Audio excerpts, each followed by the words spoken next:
नमस्कार, बहुत स्वागत है आपका। हमारे हिंदू धर्म में बहुत सारी परंपराएं निभाई जाती हैं जो आज तक चली भी आ रही हैं। और एक परंपरा है नाखूनों से जुड़ी हुई। आपने अक्सर अपने बड़े बुजुर्गों से सुना होगा कि हफ्ते के किस दिन नाखून काटना चाहिए और किस दिन नहीं काटना चाहिए। लेकिन क्या आपको पता है कि नाखून से जुड़े हुए कुछ विशेष टोटके भी होते हैं? तो आज हम तमाम बातों को विस्तार से बताएंगे। देखिए, मंगलवार, गुरुवार, शनिवार ये 3 दिन नाखून भूलकर भी ना काटें।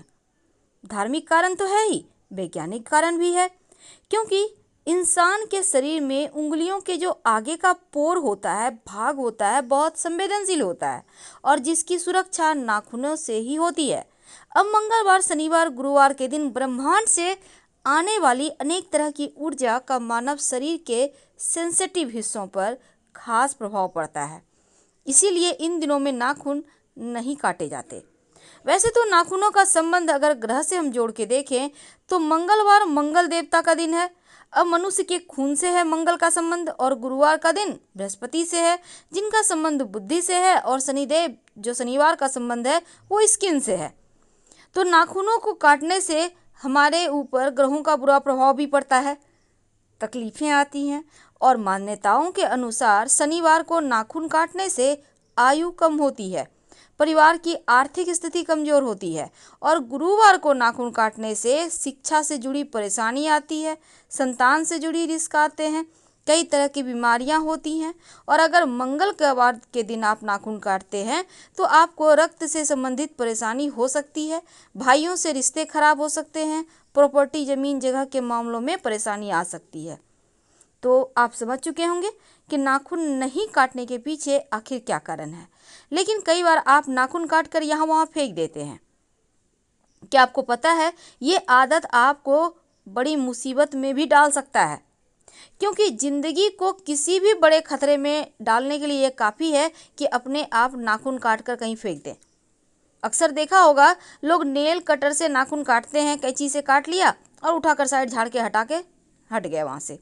क्या आपको पता है कि नाखून काट कर अगर आप इस तरह से फेंकेंगे तो हो सकता है कि आपके ऊपर परेशानी आए, लोग जादू टोना करें, तांत्रिक क्रियाएं करें, क्योंकि अक्सर लोग दुश्मनी निकालने के लिए किसी पर जादू टोने का इस्तेमाल करते हैं, उसे प्रभावित करने की कोशिश करते हैं।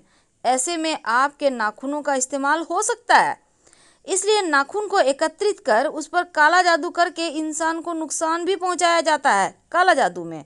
तो आप नाखून काट कर बाहर भूल कर भी ऐसे वैसे मत फेंकिए, और रात के समय तो भूल कर भी नाखून नहीं काटना चाहिए, नहीं तो आप मुसीबत में पड़ सकते हैं।